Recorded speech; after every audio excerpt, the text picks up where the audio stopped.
والصلاة والسلام على سيدنا محمد المصطفى وعلى آله وأصحابه وعلى من تبعهم بإحسان إلى يوم الدين. أما بعد فأعوذ بالله من الشيطان الرجيم. بسم الله الرحمن الرحيم. قال الله تبارك وتعالى: فمن تاب من بعد ظلمه وأصلح فإن الله يتوب عليه إن الله غفور رحيم. اللہ تعالیٰ کی شان بڑی نرالی ہے، بے مثال ہے. اللہ جل شانہ اپنی مخلوق سے بڑا پیار کرتا ہے. اللہ تعالیٰ اپنے اوپر ایمان رکھنے والے بندوں کے لیے خصوصی مہربانی اور رحمت کا معاملہ فرماتا ہے. اللہ جل شانہ یہ پسند فرماتا ہے کہ بندہ ایمان پہ ہو، نیکی پہ ہو، اچھے اعمال پہ ہو، ہدایت پر ہو، اپنی دنیا اور آخرت کو سمجھداری سے مینیج کرے اور اپنی قبر اور حشر کے لیے نجات اور کامیابی کو یقینی بنائے. اللہ رب العزت اس بات کو ناپسند فرماتا ہے کہ بندہ کفر کرے یا فسوق اور عصیان کرے، بدکاری، بد اخلاقی، نافرمانی، اللہ رسول کی ناراضگی والے کام کرے. اس کو اللہ تعالیٰ ناپسند فرماتا ہے. اور اللہ تعالیٰ بندوں کو راشدون دیکھنا چاہتا ہے کہ وہ ہدایت پر ہوں، صحیح راستے پر ہوں. اور صحیح راستہ وہ ہے جو حضور اکرم حضرت محمد مصطفیٰ صلی اللہ علیہ وسلم اپنی تعلیمات میں سکھا کر، بتا کر اور کر کے دکھا کر دنیا سے تشریف لے گئے. اس راستے پہ بندوں کو ہونا چاہیے. یہ تو ہو گئی آئیڈیل سچویشن اور آئیڈیل اسٹیٹس. بہترین، اچھے سے اچھا یہ بندہ ہوگا، ایسا ہونا چاہیے. لیکن انسان نالائقی، غفلت، بے پرواہی، بے حوصلہ یا کم حوصلہ ہونے کی وجہ سے اس اسٹیٹس اور اس صورتحال کو بحال رکھنے میں، مینٹین رکھنے میں، برقرار رکھنے میں ناکام ہو جاتا ہے. تو انسان اللہ رب العزت کی فرما برداری والے کاموں میں سستی کرتا ہے، اللہ کے حکم پورے کرنے میں غفلت برتتا ہے، نبی کریم علیہ السلام والے اعمال کو اپنانے اور اختیار کرنے میں اس کے اوپر دنیا کے مفادات اور دنیا کی حرص و ہوس غالب آ جاتی ہے. اللہ تعالیٰ کی نافرمانی کرنے میں وہ تیز ہو جاتا ہے. ایک شاعر نے کہا: القلب ينشط للقبیح وکم ینام عن الحسن یا نفس ویحک ما الذی یرضیک فی دنیا العفن. کہ کیسا معاملہ ہے انسان کا کہ دل جو ہے وہ برائیوں میں تو بڑا چست ہے. برائی کے کام کے لیے کہو، ایسے مینڈک کی طرح پھدکتا، اچھلتا، کودتا، خوش پہنچ جائے گا برائی کی جگہ پہ. اور نیکی کے کام کے لیے کہو تو کہے گا مجھے تھکن ہے، مجھے نیند آ رہی ہے، آج تو بہت مشکل دن تھا، آج تو اتنا کام کرنا پڑا کہ بس یار ابھی تو سو رہا ہوں بس میں. شاعر کہتا ہے کہ اے میری جان، اے میرے نفس، اے میرے دل، تیرا مسئلہ ہے کیا؟ تجھے کیا مصیبت ہے؟ ایسی بدبودار اور ایسی گندی دنیا کے بارے میں تو اتنا خوش، اور اللہ اور رسول کو راضی کر کے جنتیں حاصل کرنے کے بارے میں تو اتنا سست. تو یہ آج کے مسلمان کی نفسیات ہے، اور اسی نفسیات کی وجہ سے وہ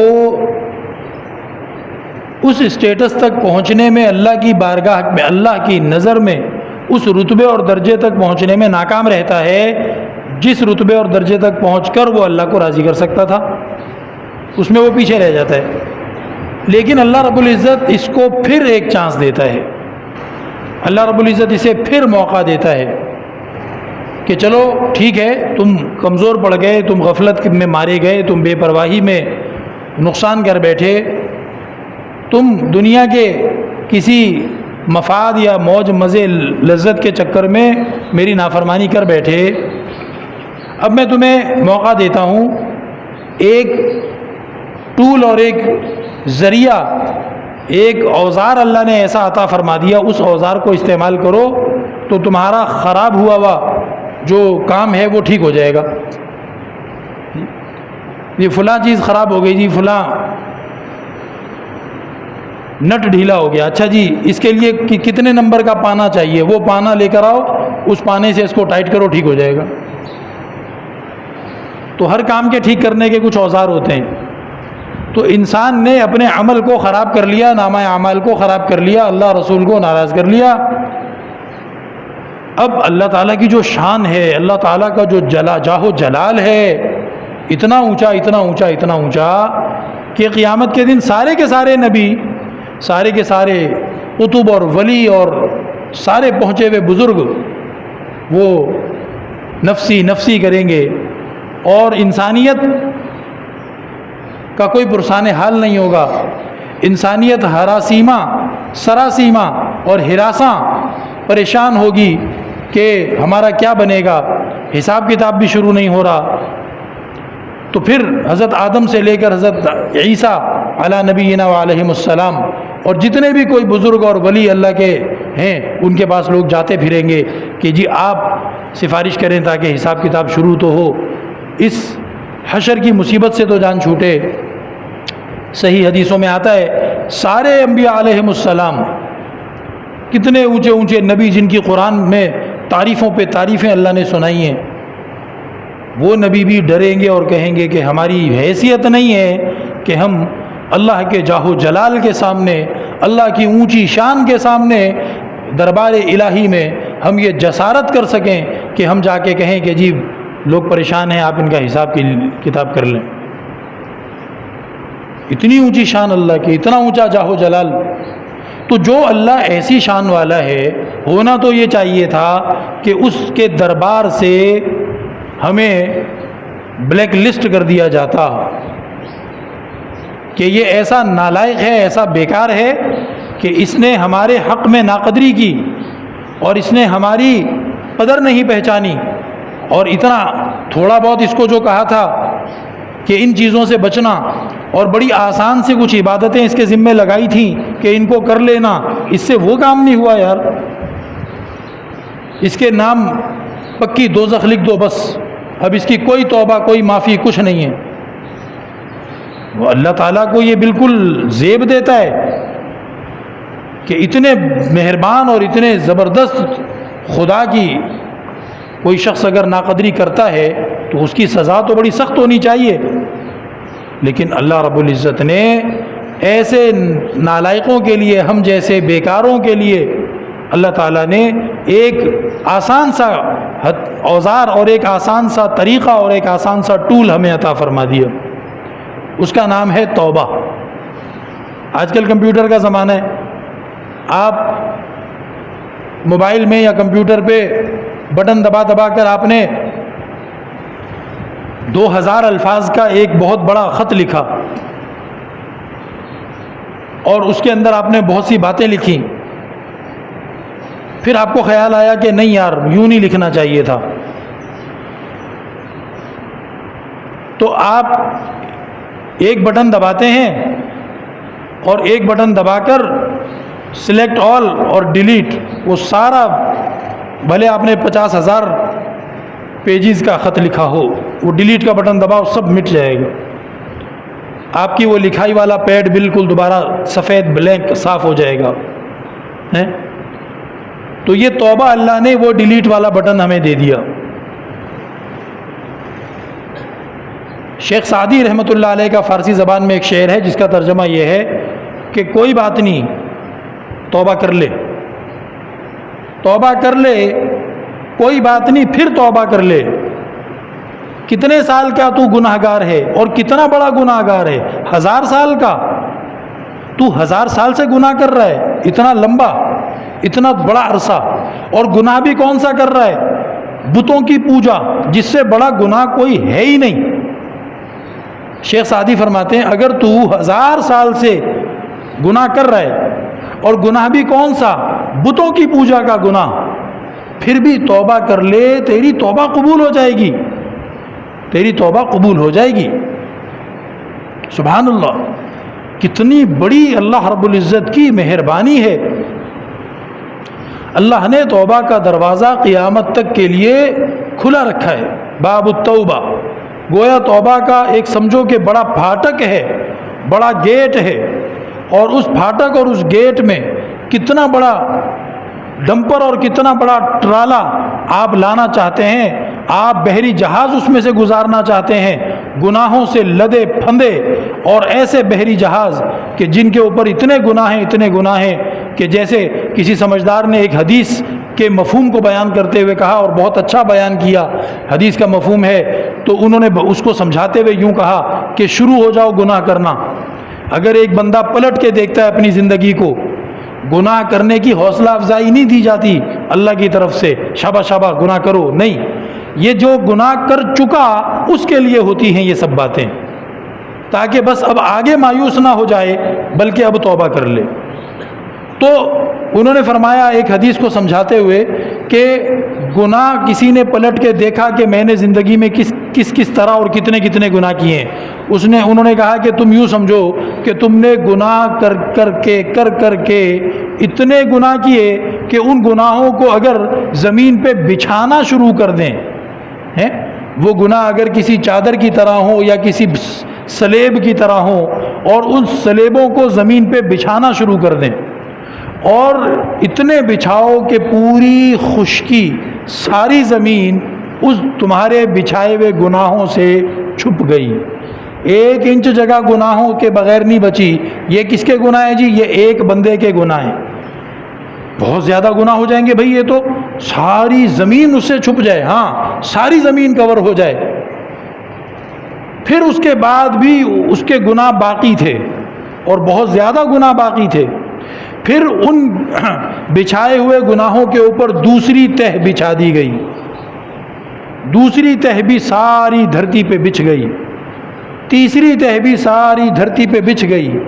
کتنے گناہ ہوں گے اس شخص کے؟ یہاں تک کہ وہ گناہوں کو بچھاتا بچھاتا زمین اور آسمان کے بیچ کے سارے خالی حصے کو بھر دیا، اور اس کے گناہ ایک دوسرے کے اوپر بچھاتے بچھاتے آسمان سے جا کے لگ گئے، زمین اور آسمان کے بیچ کا خلا اس کے گناہوں سے بھر گیا۔ کیا اب بھی گناہ معاف ہو جائیں گے توبہ کرنے پر؟ جی ہاں، اب بھی معاف ہو جائیں گے۔ توبہ کرنے والے بنو، توبہ کرنے والے بنو۔ جب کوئی بندہ اللہ سے اپنی توبہ قبول کروا لیتا ہے تو شیطان کی حالت انتہائی ماتم اور مرثیے اور رونے دھونے والی بن جاتی ہے۔ وہ شیطان کہتا ہے وہ ستیہ ناس ہو جائے، یہ کیا ہو گیا؟ کتنی مشکل سے پاپڑ بیل بیل کے جلیبیاں گھما گھما کے میں نے اس کو کیسے گناہ میں پھنسایا تھا، اس نے تو بس توبہ کر لی، بیٹھ کے ایک آنسو گرا لیا اللہ کے سامنے، دل میں شرمندہ ہو گیا، اللہ سے وعدہ کر لیا، اللہ تعالیٰ نے تو اس کے سارے گناہ مٹا دیے۔ حضرت موسیٰ علیہ السلام کے بارے میں وہ ایک حدیث آتی ہے کہ بارش نہیں ہو رہی، بنی اسرائیل بے صبرے اور جلد باز اور بدتمیز تو تھے ہی، حضرت موسیٰ علیہ السلام کو پریشان کرنے لگ گئے، اے موسیٰ دعا کرو بارش ہو جائے، اے موسیٰ دعا کرو بارش ہو جائے۔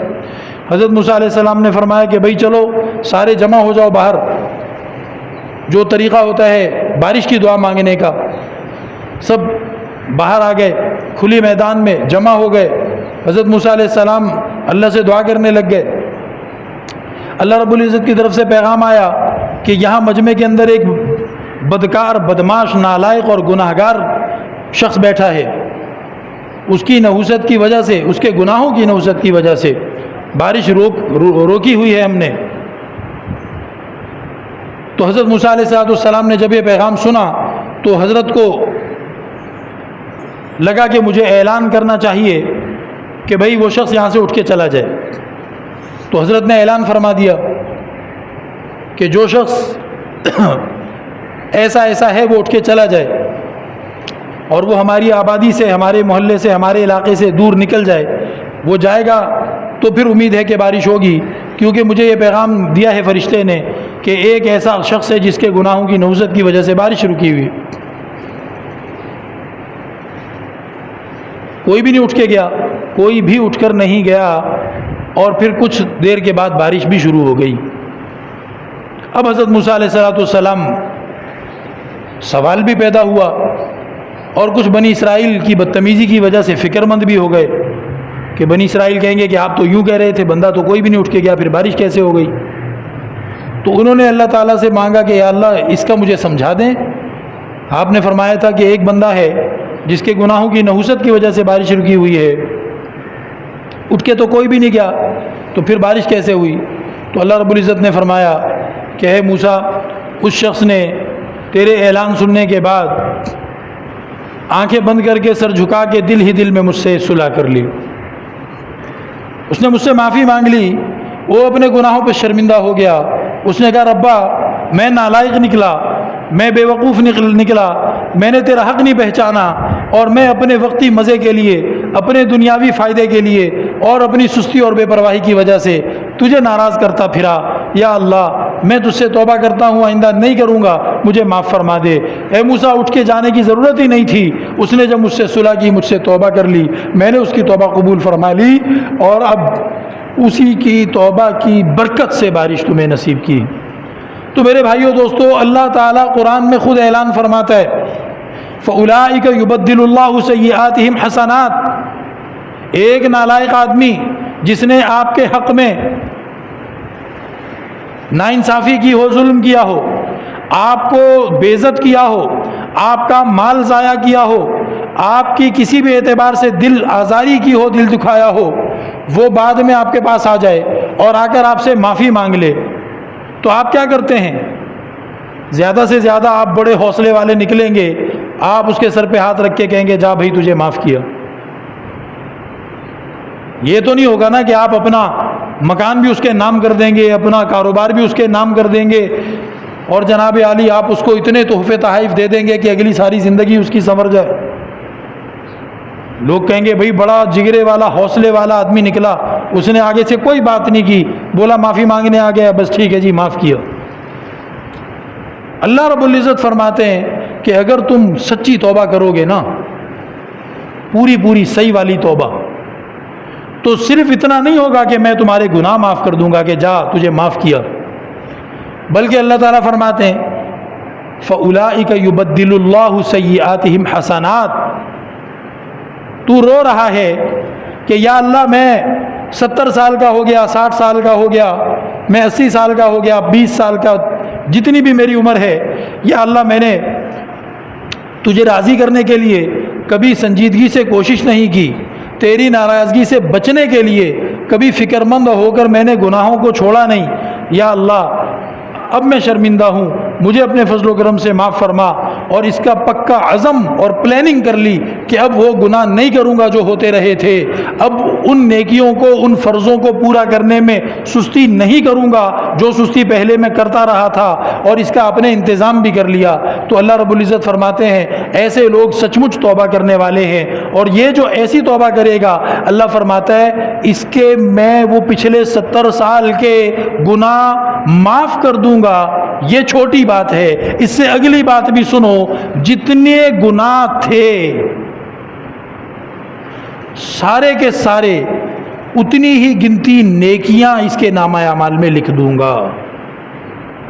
اب بتاؤ، ایک آدمی نے 50,000 جرم کیے، 50 کروڑ گناہ کیے، جب توبہ قبول کروانے میں کامیاب ہو گیا اللہ سے، اس کی درخواست منظور ہو گئی، اس کی فائل اپروو ہو گئی توبہ کی، تو مفت میں اب اس کو 50,000 یا 50 لاکھ یا 50 کروڑ نیکیاں مل گئیں جو اس نے کبھی کی بھی نہیں تھیں، اور ان نیکیوں کی وجہ سے اس کو جنت مل جائے گی۔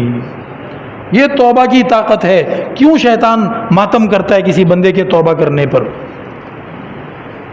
اس کی تو ساری مٹی پلید ہو جاتی ہے جب آپ توبہ کرتے ہیں۔ تو اس لیے میرے بھائیو دوستو، نبی پاک صلی اللہ تعالیٰ علیہ وسلم نے اپنی اس امت کو بہت زیادہ محبت سے اور بہت زیادہ فکر سے توبہ سکھائی ہے۔ توبہ کرنے والے بنو، توبہ کرنے والے بنو، اللہ تعالیٰ سے ہر وقت استغفار کرتے رہو، یا اللہ میرے گناہ معاف فرما دے، یا اللہ مجھے اپنی رضا والے کاموں کی ہمت اور توفیق عطا فرما، اپنی ناراضگی والے کاموں سے یا اللہ مجھے بچنے کی ہمت اور توفیق عطا فرما، یا اللہ مجھے ایسے دوست، ایسا ماحول، ایسے حالات خیر عافیت والے نصیب فرما کہ میں گناہوں سے دور ہو جاؤں اور میں تیرے فرض اور تیرے رضامندی والے کام پورے کرنے لگ جاؤں۔ اللہ تعالیٰ سے یہ دعائیں مانگنی چاہیے، اپنے آپ کو اللہ کے سپرد کرنا چاہیے کہ یا اللہ میں خود نہیں کر سکتا، شیطان میرے پیچھے پڑا ہے، نفس میرے ساتھ لگا ہے، یہ پیٹ اور یہ شہوت اور یہ لالچ سب چیزیں میرے اندر بھری ہیں، یا اللہ دنیا کے مفادات میرے پیچھے لگے ہیں، یا اللہ رشتہ دار اور بال بچے اور کیا کیا مجبوریاں، یا اللہ میں کہاں کر سکوں گا، تو میری مدد فرما۔ ایاک نعبد و ایاک نستعین، ہر نماز میں جو پڑھتے ہیں اس آیت کو پڑھتے ہوئے یہ بات ذہن میں لاؤ کہ یا اللہ اپنی عبادت کرنے کی توفیق عطا فرما، اپنی ناراضگی سے بچنے کی توفیق عطا فرما۔ اب صحیح والی توبہ کیا ہوتی ہے؟ صحیح والی توبہ میں صرف 3 چیزیں ہوتی ہیں، 3 چیزیں، آسان سی چیزیں۔ ایک تو توبہ یہ ہے نا کہ جی توبہ توبہ توبہ توبہ، یہ ڈرامہ ہے، یہ توبہ نہیں ہے۔ وہ ایک شریف آدمی تھا ایسے بس سادہ سا بیچارہ، وہ اس کے کزن نے بتایا کہ ہم ایک جگہ بیٹھے ہوئے تھے تو وہاں پہ فلم چل رہی تھی، تو وہ بھی آ گیا۔ ماشاءاللہ وہ ان سارے کزنوں میں وہ بیچارہ ذرا نماز کا پابند اور خدا خوفی رکھنے والا، تو بولا وہ بھی بیٹھ گیا ہمارے ساتھ، وہ فلم دیکھنے لگ گئے۔ تو اب وہ فلم دیکھ رہا ہے اور پوری فلم اس نے ہمارے ساتھ بیٹھ کے دیکھی، اور کسی جگہ پہ وہ کہتا تھا توبہ توبہ استغفر اللہ، کسی جگہ پہ وہ کہتا تھا سبحان اللہ ماشاءاللہ۔ تو یہ بے وقوفی کی بات ہے۔ گناہ سے توبہ ایسے نہیں ہوتی کہ آپ گناہ کرتے بھی رہیں اور توبہ توبہ بھی کرتے رہیں، ہے جی۔ چور چوری کر رہا ہے اور کہہ رہا ہے توبہ توبہ استغفر اللہ میں چوری کر رہا ہوں، یہ نہیں، یہ تو بدتمیزی ہے۔ یہ تو سمجھو توبہ کے بجائے الٹا تم مذاق اڑا رہے ہو توبہ کا، اس پہ تو 2 چھتر اور پڑھنے چاہیے۔ صحیح توبہ کیا ہے؟ القلع عن المعصیہ، سب سے پہلے اس معصیت، اس نافرمانی سے دور ہونے کا انتظام کرو۔ سب سے پہلے اس معصیت اور اس نافرمانی سے دور ہونے کا انتظام کرو۔ اگر آپ کسی جگہ جاتے ہیں اور وہاں جا کر وہ گناہ کرتے ہیں تو وہاں جانے کا راستہ اپنا بند کرو، وہاں ان لوگوں کو پیغام بھیج دو بھائی آج کے بعد میں نہیں آؤں گا، میں نے توبہ کرنی ہے، میں نے یہ گناہ چھوڑ دیا ہے، اب مجھ سے رابطہ نہیں کرنا اور نہ مجھے ڈھونڈنا اور نہ میں آؤں گا۔ اور اپنے لوگوں کو بتا دو بھائی میری نگرانی کرو، ایسا نہ ہو دوبارہ میرا دل مچلے اور میں وہاں چلا جاؤں۔ اگر کسی سے رابطہ کر کے وہ گناہ ہوتا ہے تو اس کا رابطہ ختم کرو۔ جو بھی، ہر بندے کو اپنا پتہ ہوتا ہے کہ یہ گناہ میں کیسے کرتا ہوں، تو اس کا انتظام کرے کہ اب وہ گناہ نہیں ہونا چاہیے۔ ان یقلع عن المعصیہ، اس گناہ سے اپنے آپ کو بالکل الگ کرے اور اس کا پراپر انتظام کرے، دنیا میں جیسے ہم لوگ ہر کام کا انتظام کرتے ہیں۔ اور نمبر 2 کیا ہے؟ العزم علی عدم العود، پکا ٹھکا ارادہ، عزم، ڈٹرمنیشن، یقینی گارنٹی والا عزم کہ بس اب کچھ بھی ہو جائے دوبارہ یہ گناہ کرنا ہی نہیں ہے۔ آپ کی پلاننگ پوری ہونی چاہیے کہ دوبارہ نہیں کرنا ہے۔ اگر دل کے کسی کونے میں یہ بات چھپی ہوئی ہے کہ نہیں یار وہ 2-4 کیس ہیں وہ تو نمٹانے ہیں، اس کے بعد ہی پھر ہیں جی وہ 2 بندے اور قتل کرنے ہیں یا 2 جگہوں سے اور چوری کرنی ہے یا ایسے وہ کام نمٹا کے پھر توبہ کرو، ابھی یہ نہ سمجھے کہ میں نے توبہ کی ہے، نہیں کہ کوئی توبہ نہیں کی اس نے۔ توبہ تب ہے جب گناہ سے بالکل اکھڑ جائے، ختم، رابطہ راستہ ہر چیز بند۔ اور نمبر 2 واپس اس طرف جانا ہی نہیں ہے۔ اور پھر نمبر 3 کیا؟ جو کچھ کیا تھا اس پہ شرمندہ، اور شرمندہ ہے جبھی اللہ سے معافی مانگے، شرمندگی اور مغفرت۔ اگر شرمندہ نہیں ہے، ہاں نا میری جگہ کوئی بھی ہوتا ہے ایسے ہی کرتا، یہ تو ایسے ہی ہوگا، میرے ساتھ انہوں نے ایسے کیا تھا تو میں تو ایسے ہی کروں گا، اس کی کوئی توبہ نہیں ہے، ایک گناہ پہ شرمندہ ہی نہیں ہے۔ بھائی میں تو غریب آدمی تھا، میرے پاس پیسے کم تھے، وہ مالدار تھا تو میں نے اس کی چوری، کوئی بھی غریب ہوتا وہ تو چوری کرتا، اس لیے میں نے چوری کی۔ اور جناب مجھے تو ڈپریشن تھی، جس کو بھی ڈپریشن ہوتی ہے وہ تو نشہ کرتا ہے تو اسی لیے میں نے نشہ کیا۔ اور جناب فلاں مجھے تو موقع مل گیا تھا تو اسی لیے میں نے بدکاری کی، وہ تو کسی کو بھی ملے گا، ہر کوئی کرے گا، اس میں شرم کی کیا بات ہے؟ ایسے بندے کی توبہ نہیں ہے۔ تو گناہ سے کٹ جائے، الگ ہو جائے۔ نمبر 2 دوبارہ اس کی طرف جانے کا بالکل کوئی ارادہ نہیں ہے۔ نمبر 3 شرمندہ ہو، جو جتنی دفعہ بھی کیا تھا وہ کام غلط تھا، نہیں کرنا چاہیے تھا، میرے منہ پہ نہیں پڑتی تھی کہ میں ایسا کروں، میں نے پھر بھی کر لیا، بڑی افسوس کی اور شرم کی بات ہے، یا اللہ مجھے معاف کر دے۔ یہ تین کام جس نے کر لیے، گناہ سے کٹ جائے، الگ ہو جائے، دوبارہ کبھی بھی نہ کرنے کا پکا یقین والا ارادہ ہو، اور نمبر 3 جو کیا تھا اس پہ شرمسار ہو، شرمندہ ہو، تو پھر اس کی توبہ کیا ہے؟ یہ ہے وہ والی توبہ جس کو اللہ فرماتا ہے کہ صرف گناہ معاف نہیں کروں گا، بلکہ جتنے گناہ کیے تھے اس کے گنتی کے برابر نیکیاں تمہارے نامہ اعمال میں بھر دوں گا۔ اور یہ وہ بندے ہیں جس کو قرآن کریم اللہ میں فرماتا ہے، قرآن کریم میں اللہ فرماتا ہے ان اللہ یحب التوابین، اللہ توبہ کرنے والوں سے پیار کرتا ہے۔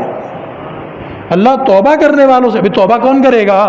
جو شرمندہ ہوگا اپنی کسی بھی نالائقی کی وجہ سے، اپنی کسی بھی بدکاری کی وجہ سے، اپنی کسی بھی سستی کی وجہ سے، اپنی کسی بھی نافرمانی کی وجہ سے، وہی توبہ کرے گا نا۔ بھئی ایک بندہ بڑا نمازی ہے، بڑا حاجی ہے، بڑا روزے دار ہے، بڑا صدقے کرنے والا ہے، بھئی وہ بھی توبہ کرے گا۔ وہ کیوں توبہ کرے گا؟ کہ یا اللہ جیسی تیری شان تھی، جیسا مجھے تیرا عبادتوں کا حق ادا کرنا چاہیے تھا وہ میں نہیں کر سکا، مجھے معاف کر دے۔ تو وہ اپنی نالائقی پر توبہ کرتا ہے۔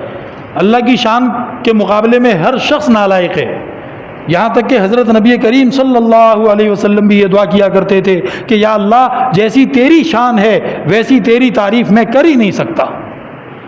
تو حضرت نبی پاک علیہ السلام نے اس چیز کا اعتراف فرمایا۔ تو اب ہر شخص توبہ کرتا ہے، جو بھی توبہ کرتا ہے وہ شرمندگی کی وجہ سے کرتا ہے۔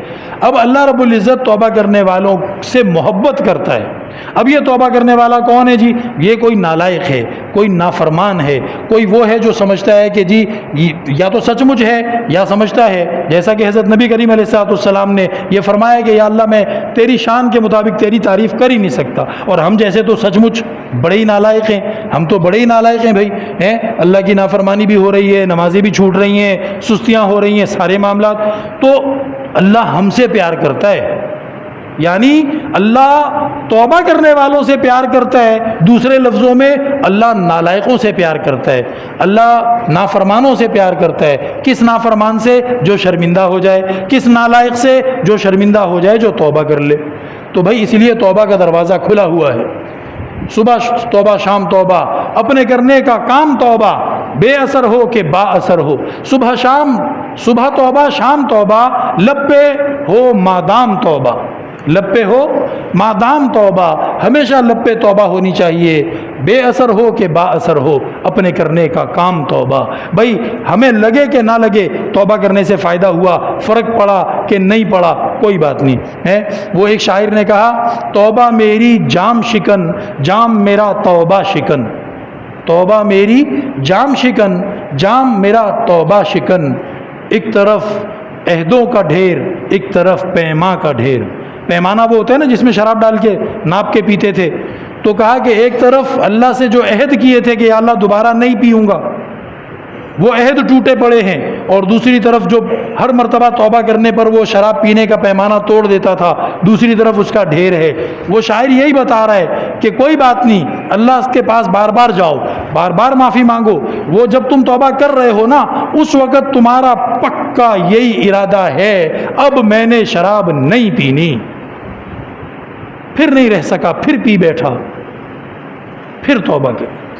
تو وہ کہتا ہے کہ ایک طرف عہدوں کا ڈھیر، ایک طرف پیما کا ڈھیر، پیمانے بھی ٹوٹے پڑے ہیں اور اللہ کے ساتھ جو وعدے کرتا تھا وہ بھی ٹوٹے پڑے ہیں۔ کوئی بات نہیں، ایسے بندے پہ اللہ ترس کھائے گا، ایسے بندے سے اللہ پیار کرے گا۔ تو میرے بھائیو دوستو، یہ توبہ بہت بڑی دولت اللہ نے مجھے آپ کو نصیب فرما دی ہے۔ اس توبہ کو بنی اسرائیل نے جب توبہ اللہ سے درخواست کی کہ اللہ ہم توبہ کرتے ہیں، ہماری توبہ قبول فرما، اللہ نے کہا ٹھیک ہے توبہ کرنا، لیکن توبہ کا طریقہ یہ ہے کہ جنہوں نے بچھڑے کو پوجا وہ سزائے موت کے حقدار، اور جو بچھڑے کی پوجا سے منع نہیں کرنے آئے وہ جلاد کا کردار ادا کریں گے۔ اب کوئی اپنی ماں کو قتل کر رہا ہے، کوئی اپنے بھائی کو قتل کر رہا ہے، کوئی اپنے بیٹے کو قتل کر رہا ہے، اتنی مشکل توبہ بنی اسرائیل کو اللہ نے کہا ٹھیک ہے توبہ قبول کریں گے، لیکن یہ کرنا پڑے گا۔